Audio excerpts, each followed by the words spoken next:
इस सभागार में उपस्थित सभी विद्वज्जनों एवं मेरे साथियों को प्रणाम। मैं कृतिका विश्वकर्मा आप सबके समक्ष इस प्रथम सत्र के संचालक के रूप में प्रस्तुत हूँ। जैसा कि हमें विदित है, द्वितीय दिवसीय राष्ट्रीय संगोष्ठी तकनीकी शब्दावली आयोग, शिक्षा मंत्रालय, भारत सरकार एवं हिंदी विभाग, मिजोरम विश्वविद्यालय आइजोल द्वारा आयोजित किया जा रहा है। यह हमारा पंचम सत्र है, जिसका विषय नेपाली भाषा में तकनीकी शब्दावली का विकास है। इसी श्रृंखला को हम आगे बढ़ाते हुए पंचम सत्र के लिए मंच पर मुख्य वक्ता के रूप में आमंत्रित करते हैं आदरणीय राम आहत चौधरी, पूर्व अध्यक्ष हिंदी विभाग, कलकत्ता विश्वविद्यालय। सर, आपका आमंत्रित है।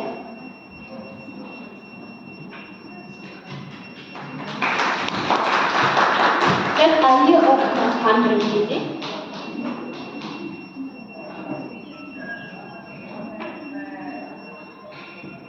राम आहलाद चौधरी सर। साथ ही मैं आदरणीय डॉक्टर मोहन कोइराला, पूर्व निर्देशक जल शक्ति विभाग, भारत सरकार सर को आमंत्रित करती हूँ। सर आइए और अपना स्थान ग्रहण कीजिए।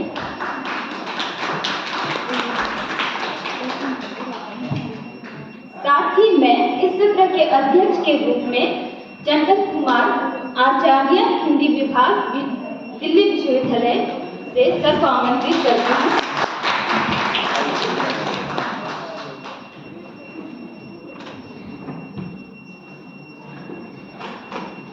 मैं इस सत्र में सर्वप्रथम मैं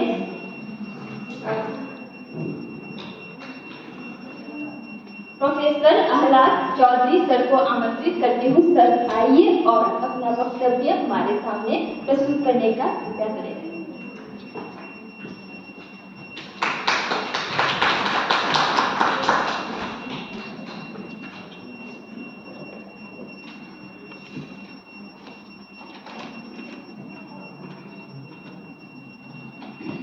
सर शुरू करते हैं।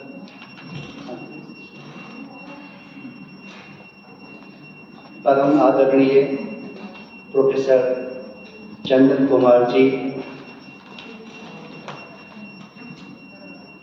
डॉक्टर मोहन कोइराला जी और संचालन में उपस्थित हैं कृतिका विश्वकर्मा जी, जो आभार व्यक्त करेंगे उनका भी नाम मैं पहले ही दे दूं ताकि मेरा नाम न छूट जाए। उनके आभार प्रस्तुतिकरण से वो भी नम, और सबसे महत्वपूर्ण है कि इस सत्र के प्रभाव भी हैं परम स्नेही मिजोरम विश्वविद्यालय के हिंदी विभाग के अध्यक्ष माननीय प्रोफेसर संजय कुमार जी, मिजोरम विश्वविद्यालय हिंदी विभाग के फैकल्टी, स्कॉलर्स, स्टूडेंट्स, हिंदी विभाग मिजोरम विश्वविद्यालय और CSTT द्वारा आयोजित इस राष्ट्रीय संगोष्ठी में उपस्थित देश के विभिन्न कोने से आगत विद्वत समाज, 2 दिन से यह हमारा सेमिनार चल रहा है। यह सेमिनार भारतवर्ष को ही नहीं बल्कि हिंदी का जो विश्वमंच है उसे भी यह सेमिनार दिशा देगा, और इसलिए दिशा देगा क्योंकि इस विभाग के अध्यक्ष माननीय संजय कुमार जी जब सारी दुनिया सो जाती है, जब सारी दुनिया कुछ कहने से चूक जाती है, उस समय जो रथी महारथियों के रथी होते हैं वो संजय के शरण में जाते हैं। ये बहुत बड़ी बात है। यदि हम महाकाव्य को पढ़ें, जो हमारी ख्याति है, जो हमारी पहचान है, तो उस तरफ हमारा ये ध्यान दिया जाता है, क्योंकि नाम का एक महत्व है। मैं बहुत सौभाग्यशाली हूँ कि आज मैं जिस सत्र में बोल रहा हूँ, इस सत्र की अध्यक्षता प्रोफेसर श्रद्धेय चंदन जी कर रहे हैं। ये हम सबों के लिए सौभाग्य की भी बात और गौरव के लिए तो है। मान्यवर, आज का जो विषय है नेपाली भाषा में तकनीकी शब्दावली का विकास। नेपाली भाषा में तकनीकी शब्दावली का विकास किस रूप में हुआ और उस विकास को हमें किन बिंदुओं से देखना चाहिए, यह महत्वपूर्ण है। और यदि हम देखें तो नेपाली पूर्वोत्तर भारत में जितनी भी भाषाएं हैं, उन तमाम भाषाओं में एक लिंक लैंग्वेज की तरह है, महत्वपूर्ण है। साथ साथ नेपाली भाषा बांग्ला, असमिया से भी अंतः संबंध ये नेपाली भाषा रखती है। मेरे लिए भी एक सौभाग्य की बात है कि मेरी पुस्तक ईश्वरचंद्र विद्यासागर है, तो उस पुस्तक का नेपाली में अनुवाद हुआ और एक नेपाली के कवि जो बाद में हमारे दोस्त भी बन गए, उन्होंने दिल्ली में इस पुस्तक को देखा और उस पुस्तक को नेपाली भाषा में अनुदित किया। उससे पहले मैं भी नेपाली भाषा से उस तरह से परिचित नहीं था। बाद में मैंने देखा कि नेपाली भाषा के लेखक, नेपाली भाषा के पाठक और नेपाली भाषा के पब्लिशर्स कितने जागरूक हैं।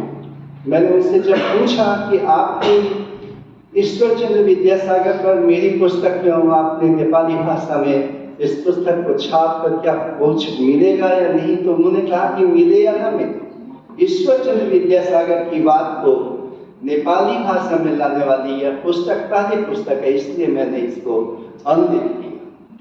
तो मुझे आश्चर्य भी लगा, खुशी तो हुई ही। तो ये जो लिखने पढ़ने का क्षेत्र होता है, भाषा का जो क्षेत्र है, वह भाषा का क्षेत्र अंतः संबंधों से ही मजबूत भी होता है और आगे भी बढ़ता है। उस मजबूती, उस निर्माण में, उसकी बुनियाद को रखने शब्द जो होते हैं वो एक ईंट की तरह हैं और वह बनते जाते हैं शब्द, जिससे एक मकान तैयार होता है। आप कहेंगे कि बिना ईंट का भी तो मकान होता होगा, मुझे नहीं मालूम, लेकिन शब्द की जरूरत होती, और शब्द की जब जरूरत होती है तो उससे भी जरूरत है कि कुछ ऐसे भी शब्द होते हैं जिनको हम साधारणतः प्रयुक्त नहीं कर पाते। शब्द की महिमा और शब्द की गरिमा तभी बरकरार रहती है जबकि उसका उचित प्रयोग हो।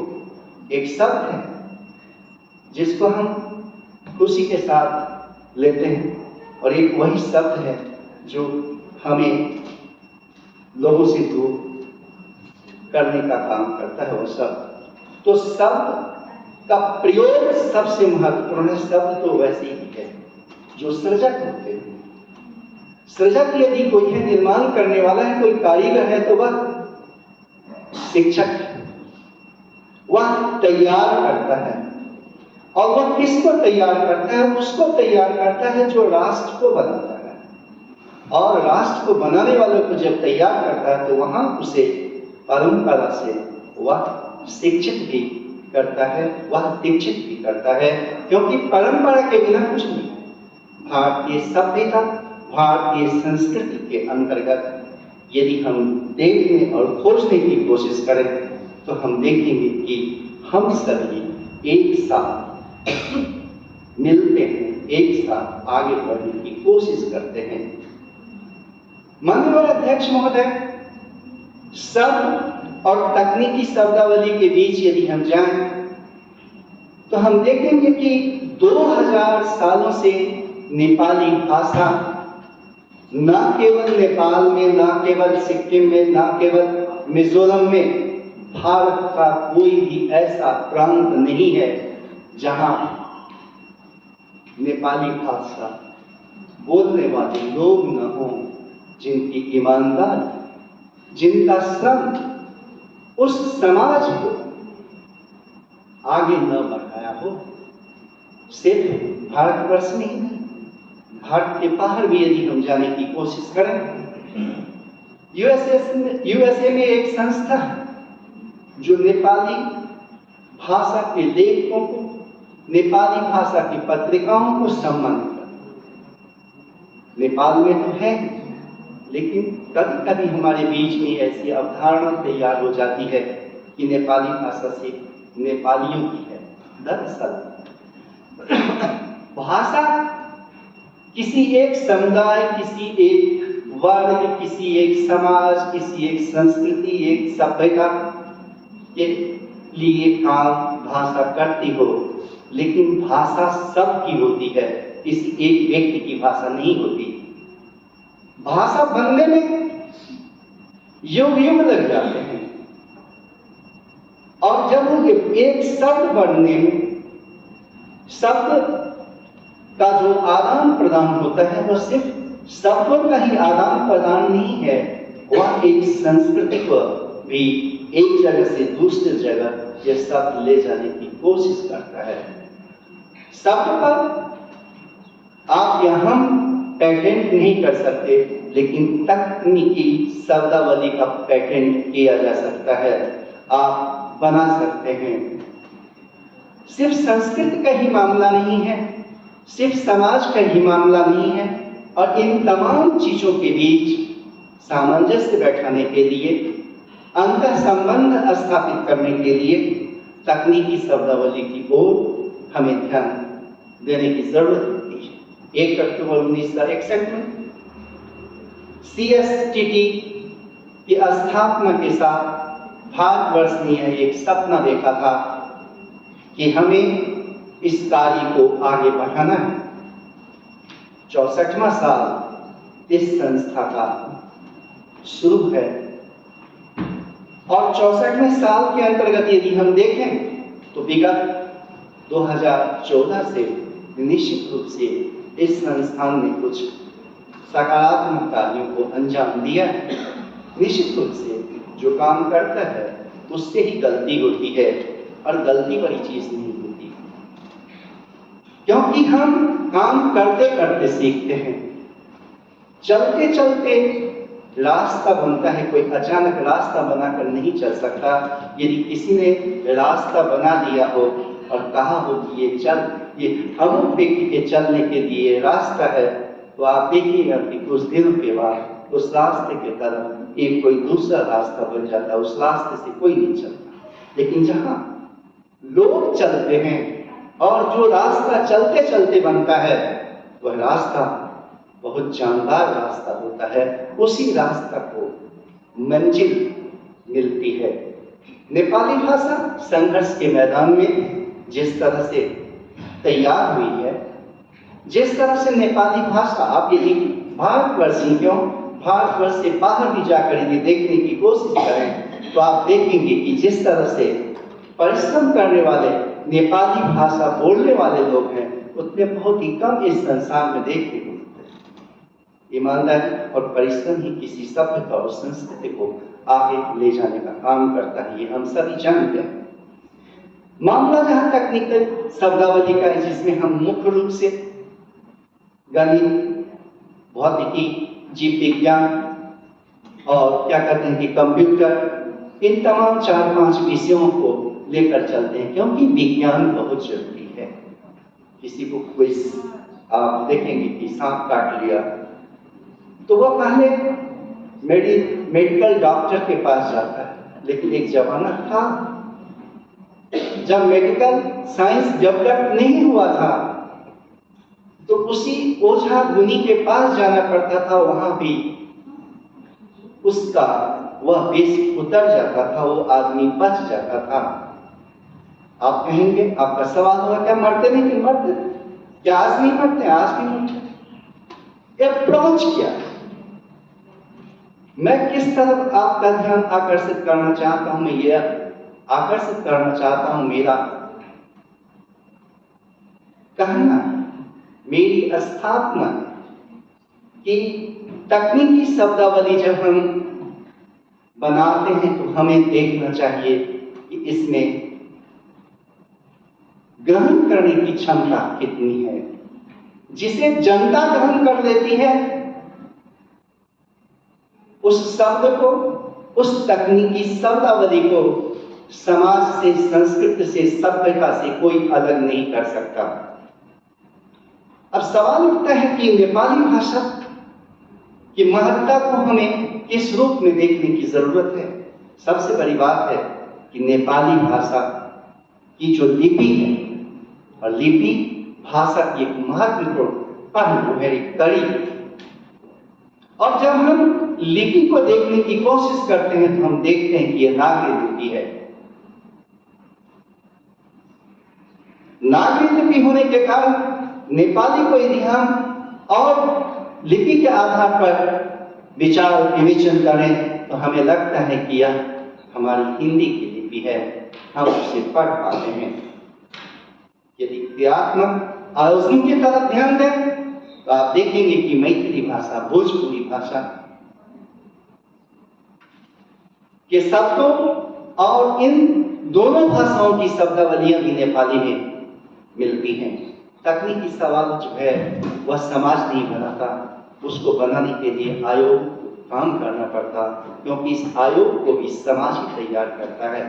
इसलिए आयोग का यह दायित्व होता है कि न केवल आयुर्वेद, न केवल चिकित्सा शास्त्र, बल्कि जिस दर्शन से हमारा समाज चलता है, जिस राजनीति शास्त्र से हमारा समाज चलता है, लोग बोलते हैं, विद्वान बोलते हैं कि राजनीति का नाम नहीं लेना चाहिए, लेकिन मैं तो कहूंगा कि राजनीति का नाम लेना ही चाहिए, क्योंकि राजनीति का मतलब उफनता हुआ दूध है, और जो उस दूध को नियंत्रित कर लेता है वही मिठाई बना सकता है। आप देख सकते हैं कि उफनते हुए दूध को जिसने नियंत्रित कर लिया वह हजारों हजारों किस्म की मिठाइयां बना सकते हैं।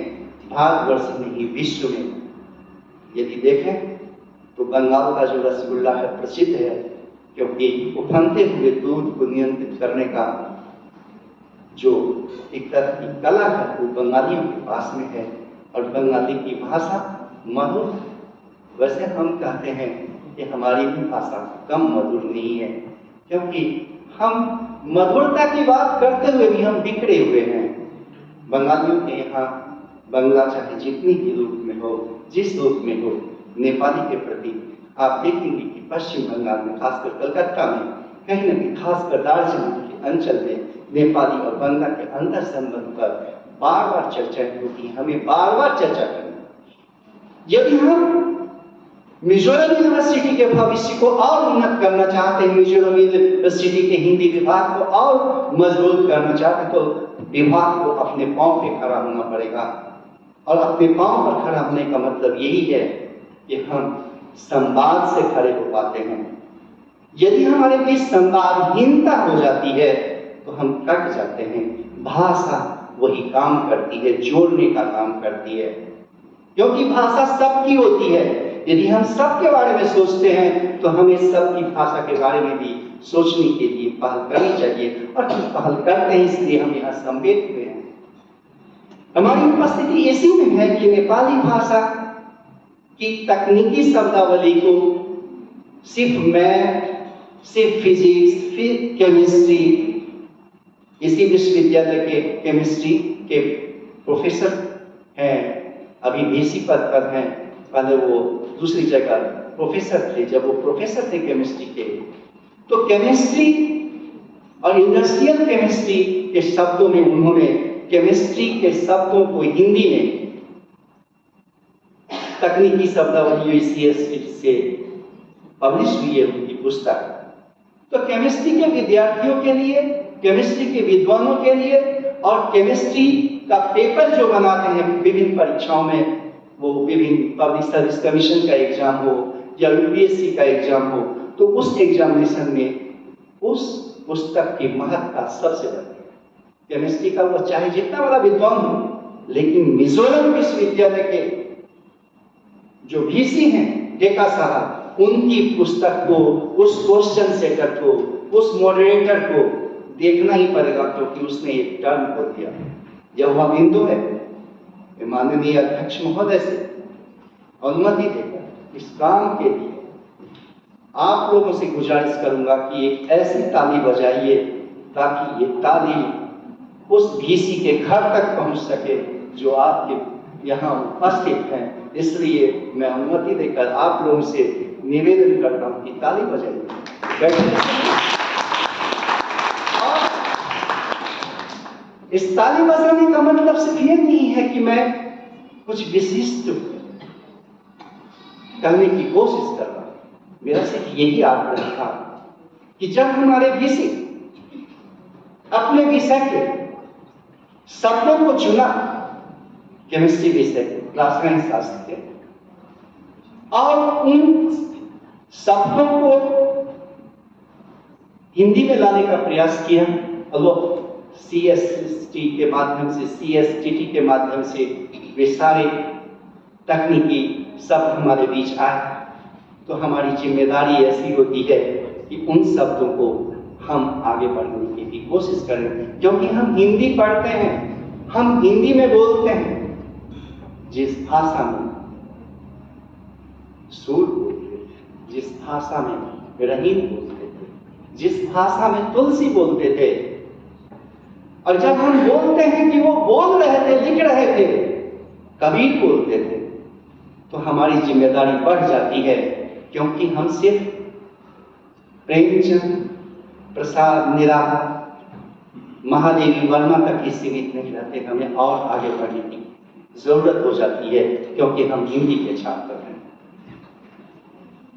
क्योंकि जब आप हिंदी के छात्र हैं तो नेपाली के तकनीकी शब्दों को, उनकी शब्दावली को हिंदी में कैसे लाएंगे, क्योंकि आप ही लिपि लिख सकते। कल मैंने कहा कि जब तकनीकी शब्दावली की चर्चा होगी तो हमें संस्कृत को स्थापित करना पड़ेगा, क्योंकि हमने नहीं, प्राच्य ने नहीं, पाश्चात्य ने भी इस चीज को स्वीकार किया है कि संस्कृत कभी मरेगी नहीं, एक ऐसी भाषा है। लेकिन हम लोग बीच में बोलते हैं कि संस्कृत से क्या, भारतवर्ष में संस्कृत भाषा यदि उन्नत करती है तो हिंदी और उन्नत करेगी, और उन्नत करेगी, कहीं कोई झगड़ा नहीं है। और सबसे बड़ी बात है कि जो हिंदी में बोलते हैं, जो हिंदी की रोटी खाते हैं, जो हिंदी के लिए काम करते हैं, जो हिंदी सेवी हैं, हिंदी प्रेमी हैं, इस खरीदी को और व्यापक से व्यापक बढ़ाने की कोशिश है, क्योंकि ये क्षमता सिर्फ हिंदी वालों में है और किसी दूसरे में नहीं है। मैं जहां कर सकता हूं, क्योंकि क्रियात्मक आयोजन करने की पहल यदि कोई करता है तो हिंदी भाषी करता है, क्योंकि उसे मालूम है कि हम जब घर से निकलते हैं, दफ्तर पहुंचते हैं, और दफ्तर से जब घर पहुंचते हैं तो हम सिर्फ हिंदी की सेवा करते हैं, और इस परिधि में हम जोड़ने का काम करते हैं। ये हिंदी बोलने वालों की सबसे बड़ी विशेषता है। कुछ लोगों को लगता है कि हिंदी पर ज्यादा खर्च हो रहा है। हम जो हिंदी के सेवी हैं, प्रेमी हैं, हमें लगता है कि कुछ और यदि हमें मिलता तो हम और इसकी सेवा करते। कहने का मतलब यही है कि तकनीकी शब्दावली के निर्माण में जो समस्याएं हैं, उन समस्याओं को 1, 2, 3 करके चिन्हित करने की जरूरत है। खासकर मैथ और कंप्यूटर के शब्दों को यदि हम हिंदी वाले नेपाली में भी शब्द यदि तैयार करते हैं, वो प्रबंधन का शब्द, वे सारे प्रशासन के शब्द हों, वो बैंक के शब्द हों। मुझे सुन के आश्चर्य लगता है कि दुनिया की सबसे बड़ी यूनिवर्सिटी, प्राइवेट यूनिवर्सिटी जो है, वह प्राइवेट यूनिवर्सिटी साइनर्जी यूनिवर्सिटी है, और साइनर्जी यूनिवर्सिटी ने हिंदी और रशियन के तकनीकी शब्दों को एकत्रित करने का प्रयास किया। हमें सुनकर आश्चर्य लगता है कितनी बड़ी दुनिया है, कौन नहीं है, एक पर एक है, लेकिन सबसे बड़ा एग्जामिनेशन सेंटर भारत के पास में है, किसी दूसरे के पास में नहीं है, यूएसए के पास में नहीं है। मुझे यह सुनकर जानकर बहुत खुशी होती है कि यहाँ हम आगे हैं, और यह आगे आज से 100 साल पहले नहीं हुए, 50 साल पहले नहीं हुए, इन 10-5 सालों में हम हुए। और हम सभी जानते हैं जो एग्जामिनेशन से जुड़े हुए हैं कि टाटा ने जो एग्जामिनेशन सेंटर तैयार किया है वह सबसे बड़ा एग्जामिनेशन सेंटर है, सिर्फ भारतवर्ष में नहीं दुनिया में। टाटा कंपनी जिस तरह से परीक्षार्थियों को एकत्रित ये कंपनियां करती हैं, प्राइवेट मल्टीनेशनल हैं जो भी कह लें, लेकिन भारत की हैं, ये हमें एक प्लस पॉइंट तो मिलना ही चाहिए, हम इसके योग्य हैं।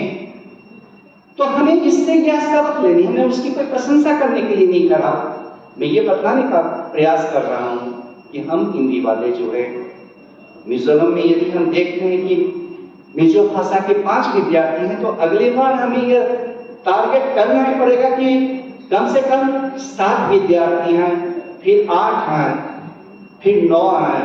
मिजोरम में यदि शिक्षा की, हिंदी की शिक्षा पर पाठ्यक्रम बनाने में असुविधा है तो वो असुविधा अपने आप दूर हो जाएगी। यदि विभाग में 29 सीट है या 30 सीट है, यदि सीट विद्यार्थियों से फिलअप हो जाएगी तो मिजोरम में हिंदी भाषा के प्रचार प्रसार, पाठ्य पुस्तक का काम भी बहुत होने लगेगा।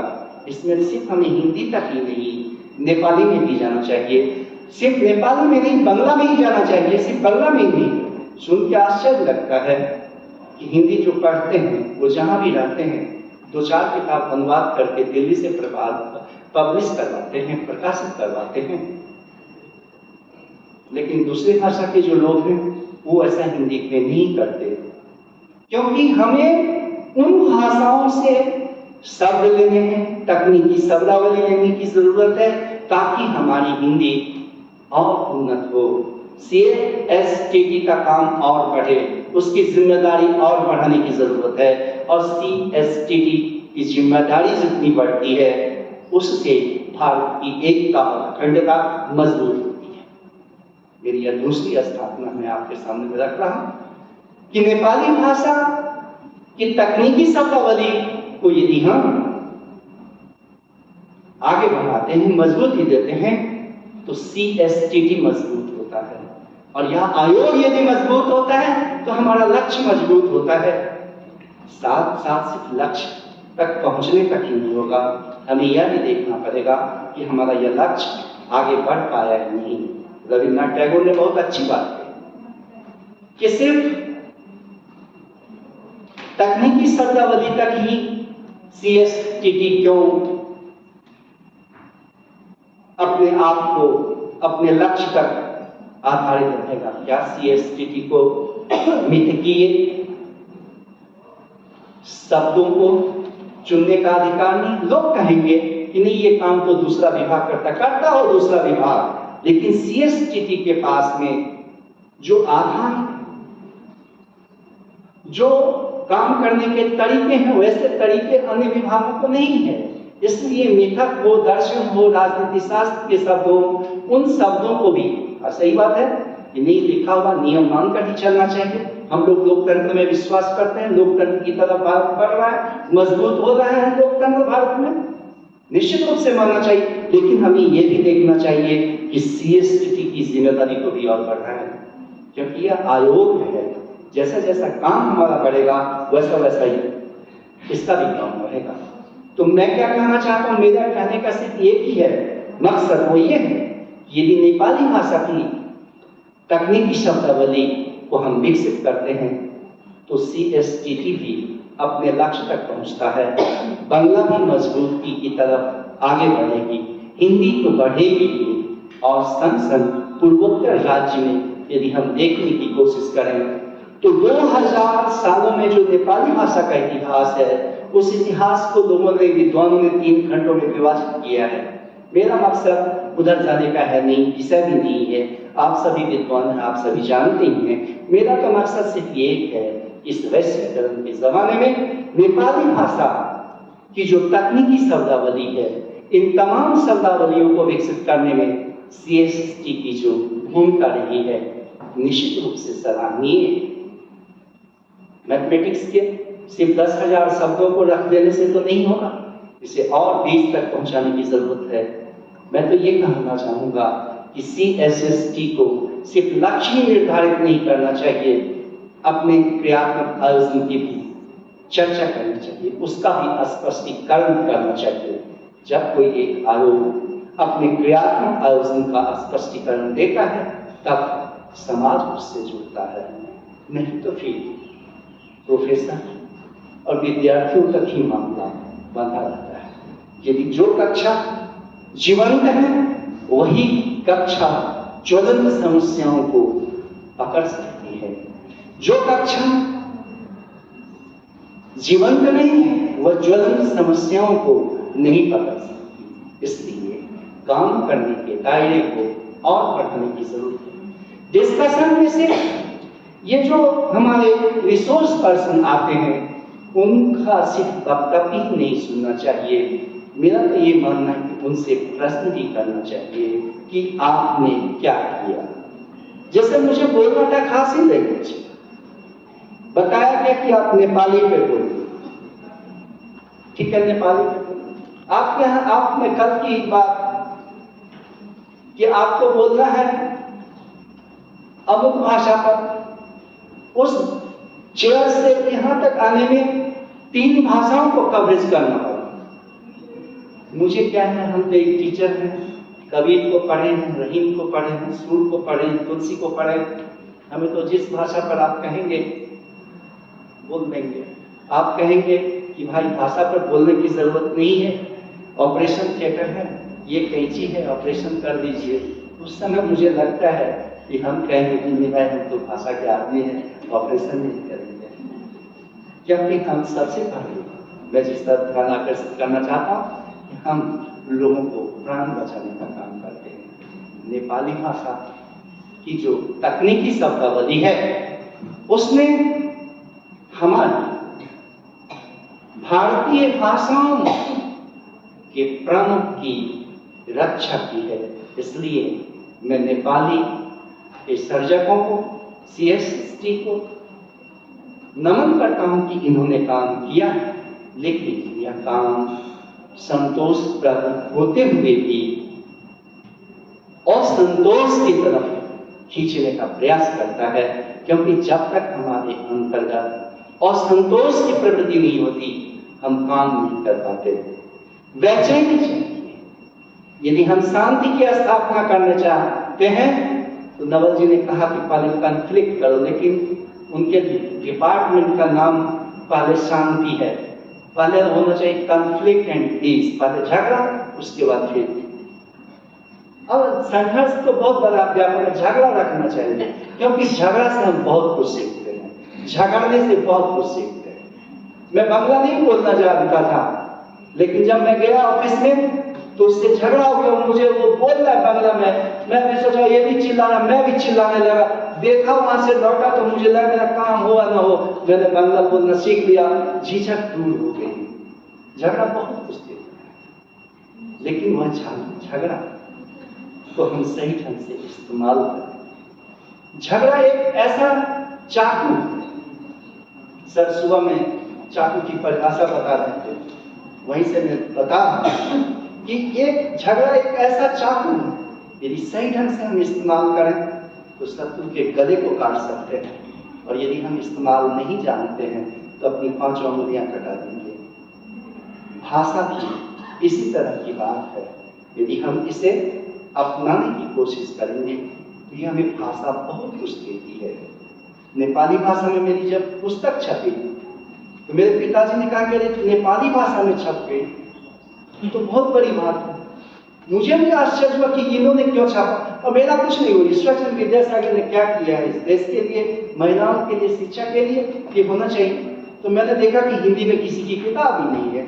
मार्टिन ने 4 पंक्तियां लिखी, ईश्वरचंद विद्यासागर पर प्रेमचंद इतने लिखते हैं, लेकिन आप देखिए प्रेमचंद ने यह भी लिखा कि यदि ईश्वरचंद विद्यासागर नहीं होते तो मैं दूसरी शादी नहीं करता। लेकिन उन्होंने विवेकानंद पर लिखा, लेकिन ईश्वरचंद विद्यासागर पर नहीं लिखा।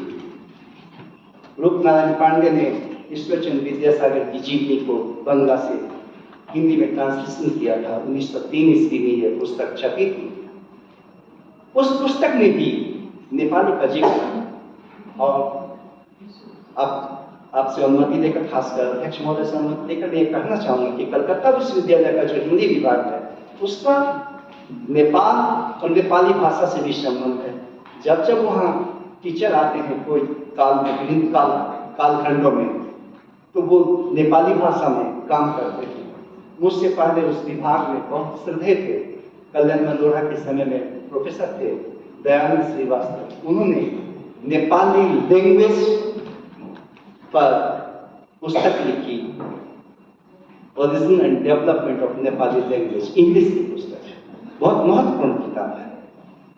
तो हमारे डिपार्टमेंट के अंतर्गत, कलकत्ता विश्वविद्यालय के अंतर्गत, खासकर आशुतोष मुखर्जी के समय से ही यह एक रहा है कि वर्नाकुलर की जितनी भी लैंग्वेज हैं उन तमाम लैंग्वेज के बीच में समरसता हो। आशुतोष मुखर्जी खुद हिंदी में 1919 में अपने हाथ से क्वेश्चन पेपर तैयार किया था एक बंगाली पे। अंग्रेजों को, उपनिवेशवाद को, अंग्रेजी शासन को, उस गुलामी को उस तरह से चुनौती दे रहे थे। जब लोग कह रहे थे कि हिंदी नहीं पढ़ना है तो उन्होंने किया। तो एक हिंदी भाषी छात्र होने के नाते हमें इस कर्तव्य को आगे बढ़ने की जरूरत है कि हमें भी मिजो की 2-4 किताब लिखने की जरूरत है। नेपाली में जो रचनाएं आ रही हैं, खासकर आत्मिक रचनाएं, उन रचनाओं को भी हमें लाने की जरूरत है। और जब हम रचना लाते हैं, हम लोग साहित्य के विद्यार्थी हैं, साहित्य पर ज्यादा जोर देते हैं। ये तकनीकी शब्दावली है, इस पर क्या होता है कि इस पर भी हमें निर्माण करने की जरूरत है। इसमें जैसे क्रिटिसिज्म के जो पक्ष होते हैं, तो उस क्रिटिसिज्म के जो शब्दों को यदि हम लाने की कोशिश करें तो क्या है कि हमारी आलोचना पद्धति, आलोचना शास्त्र आगे बढ़ेगी। जितना हम एक दूसरे की यदि आलोचना करते हैं, उससे हम समृद्ध होते हैं, उससे हम संपृक्त होते हैं, उससे जुड़ते हैं।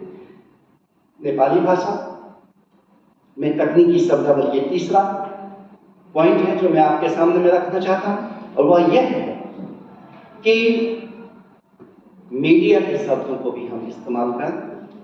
मीडिया में खासकर जो इलेक्ट्रॉनिक मीडिया है, उस इलेक्ट्रॉनिक मीडिया में ये तकनीकी शब्दावली की जरूरत पड़ती है। नेपाल पर जब हम ध्यान देते हैं, नेपाल की घटनाओं को, नेपाली भाषा जो हमारे बीच में रह रहे हैं, काम कर रहे हैं, उनका जो सांस्कृतिक कार्यक्रम होता है वहाँ देखें, तो उस समय हमें इन शब्दों की जरूरत होती है। और हम यदि तकनीकी शब्दावली को उन्नत करें तो हमें ये करना है। कुल मिलाकर CSTT के जो महानुभाव हैं, जो कर्ता धर्ता हैं, जो भाग्य विधाता हैं, उनसे मैं यही कहना चाहूँगा कि हिंदी और नेपाली के बीच में कम से कम विश्वविद्यालयों के माध्यम से पाठ्य पुस्तक तैयार करने के साथ साथ यह भी एक काम देना चाहिए कि लॉ के, बैंकिंग प्रणाली के जितने भी शब्द हैं, कम से कम 1000 शब्दों का भी एक पुस्तक हमारे बीच में उपस्थित हो, ताकि हम समझ सकें कि हमारा चेक क्यों डिसऑनर हो गया। और ये जब हो गया तो इंग्लिश के शब्दों का ही प्रयोग करने से हम विकसित नहीं हो पाएंगे। हमें अपनी भाषा में जिन भाषाओं की उपेक्षाएं होनी है, उन भाषाओं के संघर्ष पर आप यदि ध्यान दें तो 2000 साल से ये नेपाली भाषा संघर्ष कर रही है। इसलिए मानव सभ्यता और मानव संस्कृति की जो जय यात्रा है, इसका जो ध्वज है, यह ध्वज ऊंचा है, इसकी जय यात्रा जारी रहे। धन्यवाद, नमस्कार।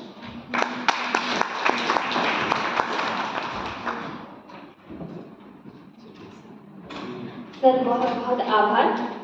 आपने हमें नेपाली भाषा नेपाली भाषा को अन्य भाषाओं के साथ जोड़कर उसके महत्वपूर्ण बिंदुओं पर प्रकाश डाला है तथा हमें नेपाली पारिभाषिक शब्दावलियों के उपयोगिता के बारे में भी बताया। धन्यवाद सर। मैं अगले वक्ता के रूप में आमंत्रित करना चाहती हूँ डॉक्टर मोहन परेला सर को। सर आउनु सर आफ्नो वक्तव्य एउटा हामीलाई ज्ञान प्रदान गर्नुहोस् सर।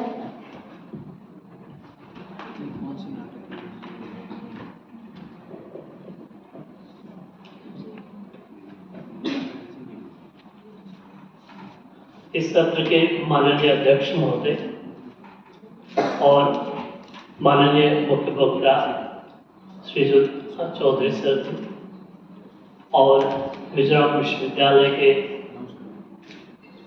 माननीय विभागाध्यक्ष हिंदी और सभी माननीय फैकल्टी और विश्वविद्यालय के शोधार्थी तथा विद्यार्थी एवं मिजोरम से बाहर से आने वाले विभिन्न विद्वान जो कि इस सेमिनार में रिसोर्स पर्सन के रूप में विद्वान के रूप में उपस्थित हुए।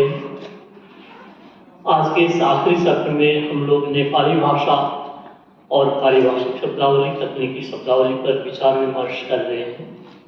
इससे पहले चौधरी सर ने विस्तार पूर्वक नेपाली भाषा के बारे में आपको जानकारियाँ दी। मैं भी अपने अल्पबुद्धि से थोड़ा बहुत मैं इस सेशन में अपनी कुछ जानकारियाँ रखना चाहूँगा। हमें नेपाली भाषा कहने के साथ साथ नेपाल की याद आ जाती है और इसलिए भारत में रहकर नेपाली भाषा के संबंध में जिक्र करने से पहले हमें नेपाली भाषा की पृष्ठभूमि को एक बार समझ लेना शायद ठीक रहेगा। मैंने इस छोटे से लेख में कुछ खास बातें लिखी हैं जो मैं पढ़कर ही आपको सुनाता हूँ कि नेपाली भाषा विश्व में विचारों के आदान प्रदान के लिए प्रयुक्त होने वाली लगभग 3000 भाषाओं में से एक है और नेपाली भाषा के संबंध में जो नेपाली शब्दकोश है उसने कहा है यह भारोपीय भाषा है और इसी को भारोपीय भाषा के रूप में परिभाषित किया गया है। और नेपाल में रहने वाले विभिन्न वक्ता जो हैं, जो विद्वान हैं, उन्होंने अपने विचारों के आदान प्रदान और सामान्य लोग जो वहाँ रहते हैं उनके भी विचारों के आदान प्रदान के लिए नेपाली को ही बहुसंख्यक लोगों की भाषा के रूप में माना है और नेपाल के संविधान ने इसे संवैधानिक भाषा राजभाषा के रूप में माना है और राजभाषा के रूप में ये सालों से चलती आ रही है। इसके अतिरिक्त नेपाल को छोड़कर पास में ही सिक्किम, फिर दार्जिलिंग, पश्चिम बंगाल और हिमालयन बेल्ट में हम लोग अरुणाचल प्रदेश, आसाम, मिजोरम, नागालैंड और मणिपुर को भी ले सकते हैं। लेकिन आनुपातिक रूप में अगर देखा जाए कि इधर नेपाली बोलने वालों की संख्या बहुत ही कम है। नेपाली भाषा की उत्पत्ति के बारे में अगर मैं कहूँ कि नेपाल में नेपाली भाषा की उत्पत्ति हुई है, इसमें एक कर्णाली नामक एक जगह है और एक भेरी नामक जगह है और एक सेती नामक जगह है। एक दूर दूर के पहाड़ी क्षेत्र है और इस क्षेत्र को खस बोला जाता है, खस। इसलिए पहले के लोग नेपाली भाषा को खसपुरा भाषा कहते हैं, यानी कि खस क्षेत्र में बोली जाती है। और 10वीं शताब्दी के आसपास आधुनिक आर्य भाषाओं के विकास के दौरान नेपाली भाषा इसका नाम दिया गया और उसी जगह को नेपाली भाषा का जन्म स्थान यानी कि खस प्रदेश को नेपाली भाषा का जन्म स्थान माना गया। सबसे पुराना और अभिलेख जो है हिंदू ग्रंथ है जिसको हम लोग वेद नाम से, और ये वेद यहीं से नेपाली भाषा की भी जड़ है। और नेपाल में देखा जाए वेद का अध्ययन सबसे ज़्यादा किया जाता है, और भारत में भी हम सभी लोग जानते हैं हमारी जो पारंपरिक ग्रंथ है सबसे पुराना वेद ही है। और 10वीं शताब्दी में हिमालय रीजन में गोरखा साम्राज्य की स्थापना हुई, और जो गोरखा साम्राज्य था मैंने कुछ लोग थे जो गोरखा बनकर वहाँ उन लोगों ने अपनी शक्ति के जरिए एक साम्राज्य स्थापित किया, और इसीलिए उसको गोरखा साम्राज्य कहा गया, क्योंकि वो कम्युनिटी के लोग योद्धा थे और काफी हिम्मती थे, और वैसे लोगों को गोरखा बोला जाता है। और इसीलिए उनके द्वारा बोली जाने वाली भाषा को गुरखाली या गोरखाली भी बोला गया। कालक्रम में इसी को नेपाली भाषा कहा गया, और 19वीं शताब्दी में नेपाल पर शाह वंश जैसे पृथ्वीराज शाह वंश का शासन हुआ, और तभी से राज शासन को चलाने के लिए, प्रशासनिक और कानूनी व्यवस्था को चलाने के लिए नेपाली भाषा को वहाँ की राजभाषा या राजकीय भाषा के रूप में मान्यता दी गई। और इसी दौरान नेपाली भाषा के मानकीकरण और नेपाली भाषा के आधुनिकीकरण के लिए भी विद्वान राज परिवार में रखे गए, क्योंकि इतने सारे शब्दावली तो थी नहीं, लेकिन अपनी भाषा में शासन चलाना था, तो इसलिए विद्वान हायरिंग किए गए बनारस से, और दूसरे इंडियन बेल्ट से भी हायरिंग किए गए, और कुछ कश्मीर से भी हायर किए गए, और ऐसे लोगों को नेपाल के राज परिवार में रखे गए, और उनसे शब्दावली तकनीकी और शब्दावली शासन के शब्दावली बनाने का काम कराया गया। और इस विकास क्रम को हम लोग भारतीय भाषा परिवार की इंडो ईरानी शाखा के अंतर्गत भारतीय आर्य भाषा की संस्कृत प्राकृत अपभ्रंश माध्यम से नेपाली भाषा का विकास होना भी मानते हैं। और जब मिडिल अर्थात मध्यकाल की बात अगर हम लोग करें तो नेपाली साहित्य का विकास मध्यकाल से होना शुरू हुआ है। इस दौरान इस भाषा में कई कविताएं, नाटक, कहानियां इत्यादि भी छोटी मोटी लिखी जाने लगी थी, और सबसे प्रसिद्ध कृति माना जाता है कि भानुभक्त आचार्य ने तुलसीदास के रामायण का अनुवाद नेपाली भाषा में किया था, जो आज भी नेपाल में प्रसिद्ध है। जिस तरह हम लोग यूपी बिहार में रामायण को जितना महत्व देते हैं, नेपाल में भी भानुभक्त के रामायण को उतना ही महत्व दिया जाता है। नेपाल के जो सांस्कृतिक विकास में नेपाली भाषा को राष्ट्रभाषा, राजकीय भाषा या शासन की भाषा कहा गया है। संविधान में इसको देवनागरी लिपि में लिखित राजभाषा या आधिकारिक भाषा के रूप में घोषणा की है। हम सभी लोग जानते हैं कि हिंदी भी देवनागरी लिपि में ही लिखित है, और नेपाली भी देवनागरी लिपि में ही लिखित भाषा है। इसके 12 स्वर और 36 व्यंजन है, और करीब करीब इसका उच्चारण हिंदी के शब्दों के उच्चारण के साथ ही मिलते जुलते भी हैं। इसके जिसमें शीर्ष रेखा शब्द की सीमाओं को दर्शाती है, अर्थात हम शब्द लिखने के बाद शीर्ष रेखा लेते हैं जो हिंदी पैटर्न में है। इसके चलते चलते हम लोग व्याकरण लेखन में भी जाते हैं। व्याकरण में भी नेपाली भाषा में तमाम व्याकरण लिखे गए हैं। पहले तो 2828 से ये अंग्रेजों ने लिखना शुरू किया, अर्थात जितने अंग्रेज नेपाल में आकर आए थे वो सभी वहीं बैठ गए, और उन लोगों ने नेपाली भाषा में व्याकरण लिखा, नेपाली एंड इंग्लिश, क्योंकि भाषा के आधुनिकीकरण और मानकीकरण की बात थी। और इसीलिए जे.एफ. एडन नामक विद्वान जो यूनाइटेड किंगडम अर्थात इंग्लैंड के थे, उन्होंने स्टार्ट किया और उनके साथ साथ लगभग 40 विदेशी विद्वानों ने नेपाली भाषा में नेपाली भाषा का व्याकरण लिखा। और जब इतने बड़े पंडितों ने व्याकरण लिखना शुरू किया, वो कंपटीशन नहीं था, बल्कि वो व्याकरण को एक मजबूती देना और व्याकरण को अप टू डेट बनाने की बात थी।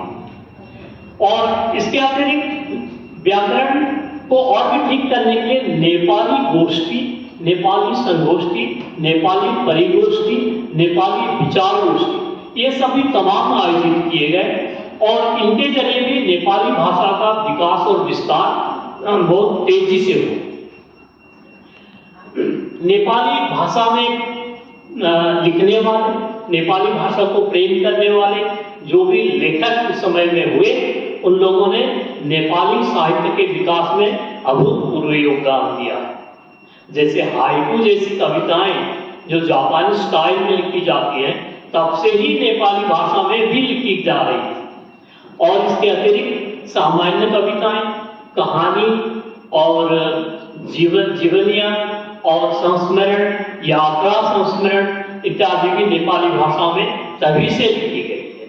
हालांकि ये एक रिव्यू करने वाली बात है, क्या उस समय की नेपाली भाषा और आज की नेपाली भाषा में क्या स्टैंडर्डाइजेशन मेंटेन किया गया है।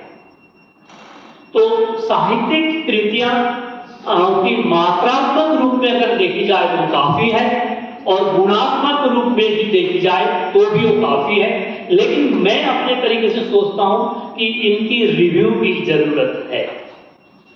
मानकीकरण के क्षेत्र में कोश और शब्दावली निर्माण का काम हुआ, और इसमें कुछ कुछ नेपाली कोश के नाम मैं आपको बताना चाहूंगा, जो कि इस प्रकार के नाम है, जैसे उखान को बखान, उखान को बखान, और जने कथा संग्रह, और शिखरनाथ भाष्य, और नेपाली डिक्शनरी, सारी शब्द, और नेपाली शब्द सागर।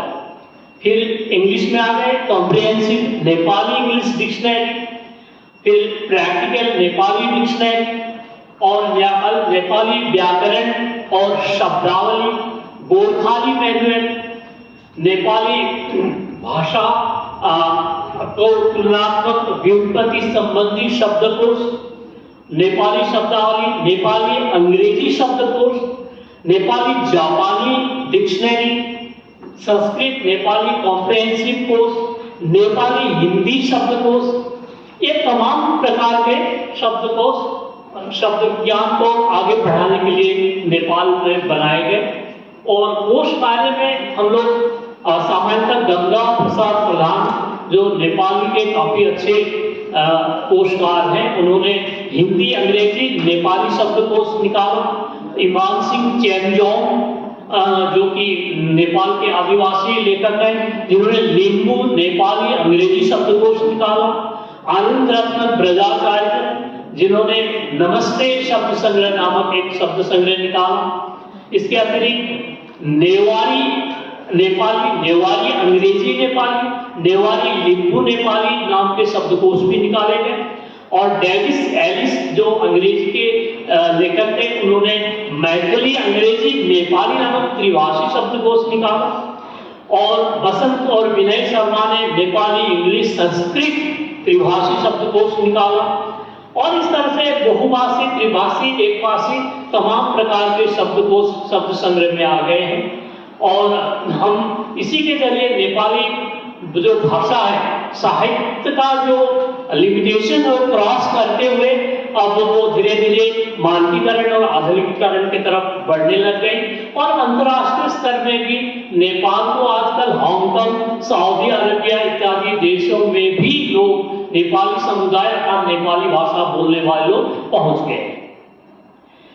हमारे भारत के साथ नेपाल का एक बहुत ही मैत्री संबंध है, जिसको हम लोग इस प्रकार से जानते हैं कि ब्रिटिश काल में नेपाल और भारत के बीच सुगौली नामक एक एग्रीमेंट किया गया। और इस सुगौली नामक एग्रीमेंट होने के बाद से दोनों देशों में आवागमन निर्विरोध रूप से हुआ गया। अर्थात नेपाल के लोग भी भारत आ सकते हैं, भारत के लोग भी नेपाल जा सकते हैं। इसमें किसी पासपोर्ट की जरूरत नहीं है। और उनमें ज्यादा संख्यक लोग जब नेपाल से निकल कर आ गए, उन्होंने हिमालयन बेल्ट में सबसे ज्यादा देखा कि अरुणाचल में, आसाम में और इधर मिजोरम, मणिपुर, मेघालय इत्यादि में रहने लायक भौगोलिक स्थान है। यहाँ हम लोगों ने अपने डेरा बसाए और यहाँ ही वो रहने लग गए। दूसरी बात, विश्व युद्ध जो सेकेंड वर्ल्ड वॉर था, उसमें ब्रिटिश रेजिमेंट जो नेपाल में बनाया गया था, ब्रिटिश लोगों ने बनाया था, और रेजिमेंट के लोगों को, सैनिकों को जब देश युद्ध में भेज दिया गया, जब वो लोग लौट रहे थे बर्मा से, तो वो सारे सैनिक इधर ही बैठ गए और यहीं के रहने वाले हो गए। ये 1945-46 के आसपास की बात है। और तब से एक बहुत बड़ा समुदाय नॉर्थ ईस्ट रीजन में हम लोग देखते हैं कि ये लोग यहीं के रहने वाले हो गए, जैसे मैं भी उनमें से एक हूँ। और धीरे धीरे जब समुदाय बढ़ने लगी, आजकल 20 लाख नेपाली लोग रहते हैं और 10 लाख तो अनकाउंटेड मान के चलिए, जिसमें सिक्किम और दार्जिलिंग की बात को छोड़ते हुए नॉर्थ ईस्ट के दूसरे स्टेट्स की बात मैं कर रहा हूं। जब इतने बड़े तादाद में लोग रहने लग गए, तो अपनी भाषा और संस्कृति को जिंदा रखने और बचाए रखने के लिए यहाँ के लोगों ने भी आंदोलन किया। लेकिन डोमिनेटिंग रीजन में ये आंदोलन इतनी फलभूत नहीं हुआ और आखिरकार बहुत दिनों के बाद सरकार ने महसूस किया कि नेपाली भाषा को भी मान्यता दी जानी चाहिए, क्योंकि उसमें भी बोलने वालों की संख्या, उसमें भी साहित्यिक विकास और तकनीकी विकास हो गया है। इसीलिए 1991-92 के शायद 20 अगस्त को नेपाली भाषा को भारत के संविधान के 8वें अनुसूची में शामिल किया गया। तब से नेपाली भाषा मान्यता दिवस के रूप में हम लोग जानते हैं। लेकिन हम जो बात कर रहे हैं वो बात तकनीकी शब्दावली और पारिभाषिक शब्दावली की है। साहित्य क्षेत्र में नेपाली काफी मुस्कुराहट वाली भाषा है। इसके साहित्य को पढ़कर सभी को लगेगा, अगर वो नेपाली जानते हैं, कि काफी अच्छा साहित्य इसमें सृजन हुआ है। और तकनीकी क्षेत्र में नेपाल में जितना काम त्रिभुवन विश्वविद्यालय और नेपाल शब्दावली आयोग ने किया है, उतना जो हमारा नॉर्थ ईस्ट बेल्ट है, यहाँ वो सब हुआ नहीं है। लेकिन CSTT ने एक पहल की है। जब नेपाली भाषा को मान्यता दे दी गई, तो CSTT ने भी देखा कि अब इस भाषा में भी शब्दावली बनाने की जरूरत पड़ जाएगी। नेपाल जब आते जाते रहते हैं, तो वहाँ आंख के डॉक्टर के लिए नेपाल विख्यात है। तो आंखों की बीमारी लेकर जब भी हम जाते हैं, तो डॉक्टरों से बातचीत करते हैं कि वो नेपाली में प्रेस्क्रिप्शन लिखते हैं कि नहीं। कुछ डॉक्टर्स तो नेपाली में लिख लेते हैं, लेकिन जब अंग्रेजी दवाइयों के नाम आते हैं या बीमारियों के नाम आते हैं, तब वो प्रेस्क्रिप्शन वो इंग्लिश में ही लिखते हैं।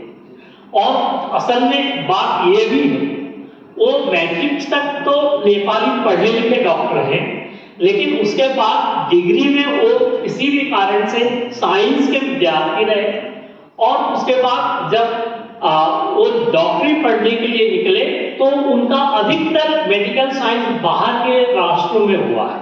कुछ जापान में जाकर पढ़कर आए, कुछ अमेरिका में पढ़कर आए, कुछ यूनाइटेड किंगडम के हैं, कुछ ऑस्ट्रेलिया। ज्यादातर डॉक्टर्स ऐसे ही हैं।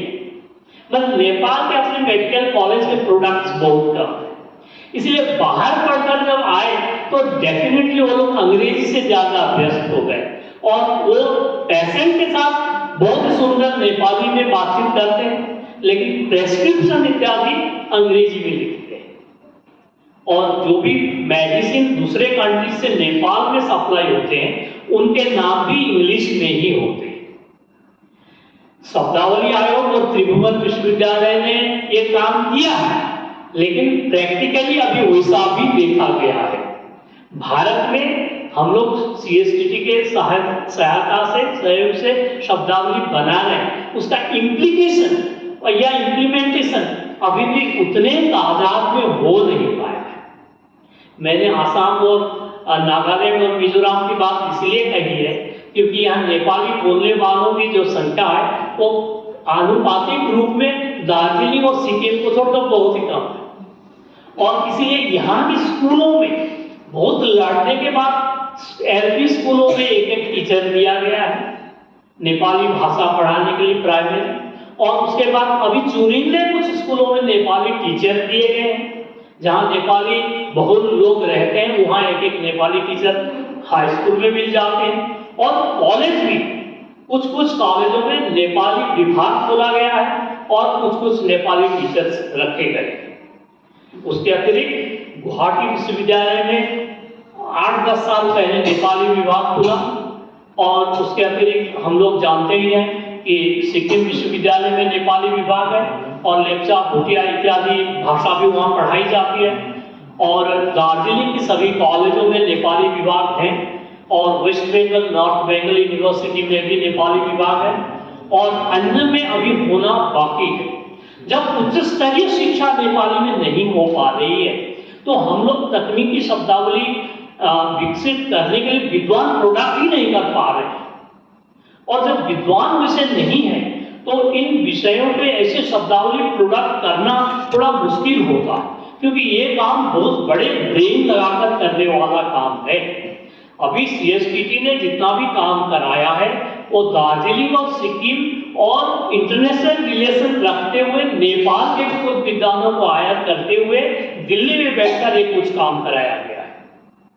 लेकिन अच्छा हुआ कि ये पॉजिटिव साइन है कि नेपाली भाषा में भी अभी क्या क्या बने हैं, मैं आपको एक झलकी देना चाहता हूँ।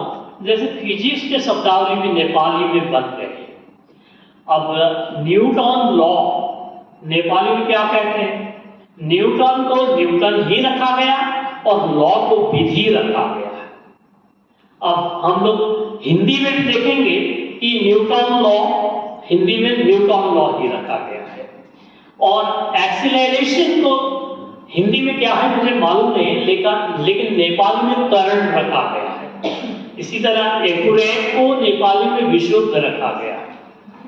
और ये तो फिजिक्स के हो गए। अब केमिस्ट्री में जो शब्दावली बनी है उनमें एसिड के लिए 2 शब्द रखे गए हैं, एक तो अम्ल और दूसरा है शुद्ध, अर्थात देशज नेपाली खारो, ख आकार र ओ का खारो, 2 शब्द है। यानी कि देशज नेपाली भाषा भी पारिभाषिक शब्दावली की सूची में शामिल हो रही है। दूसरा, लिप्यंतरण के जरिए भी शब्दावली बनाई जा रही है। जैसे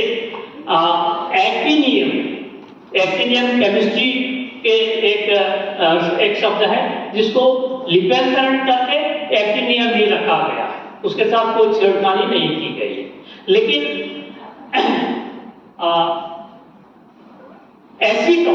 एसीटोन तो ये भी एसीटोन ही रखा गया है, ये भी ट्रांसलिटरेशन किया गया है। अब कॉमर्स में अगर हम लोग आते हैं, कॉमर्स के शब्दावली को जो CSTT ने बनाया उसमें बिजनेस के लिए व्यापार हिंदी में भी समान शब्द है, और एंटरप्रेन्योर के लिए उद्यमी हिंदी में भी समान शब्द है, बिजनेस मैन के लिए व्यापारी हिंदी में भी समान शब्द है, लेकिन मार्केट के लिए बाजार नहीं है, इसके लिए पसल शब्द रखा गया है जो कि नेपाली तद्भव शब्द है, इसके लिए पसल शब्द रखा गया है। एम्प्लॉयमेंट के लिए रोजगार नहीं रखा गया है, रोजगारी, और एनुअल फंड के लिए वार्षिक कोष रखा गया है, हिंदी में एनुअल फंड के लिए वार्षिक निधि रखा गया है।